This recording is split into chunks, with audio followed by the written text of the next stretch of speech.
अनेक प्रश्नांचा उलगडा अनेक दिवसापासून होत नाही आणि त्यामुळं शेतकऱ्यांचं अतोनात नुकसान होत आहे, लक्ष देत नाही. आणि म्हणून अवस्था पुढे अवस्था पुढे. आणि म्हणून खेड विधानसभा मतदारसंघाचे लाडके आमदार माननीय रोहितदादा पवार साहेब आणि शेतकरी पदाधिकारी कार्यकर्ते या त्या गोष्टीची गरज आहे, त्या गोष्टी मात्र पाहिल्या जात नाहीत आणि नको त्या गोष्टीकडे जाती तेज निर्माण करणं. आता आमच्या शेतकऱ्यांच्या पातळी खाली गेलेली आहे. पाणी कमी असताना देखील शेतकऱ्यांना जे काही उपलब्ध पाणी आहे ते आमच्या वाफ्यापर्यंत जात नाही आणि आमचं शेतकऱ्याचं पाणी या अर्थानं कुठल्या शब्दात निषेध करावा हे कळत नाही. अशा पद्धतीची ही धोरण आहेत.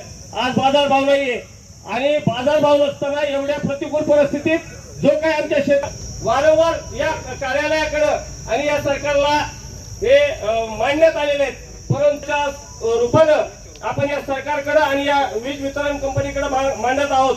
पहिली मागणी अशी आहे की मोटारी कमी होत असताना आणि तुम्हाला सौर ऊर्जेचे 4-5 प्लॅन्ट दादांच्या माध्यमातून या तालुक्यामध्ये किंवा आता म्हणजे चाऱ्यासाठी जे शेतकऱ्यांसाठी फिकर केलेले त्याला पाणी देता येत नाही.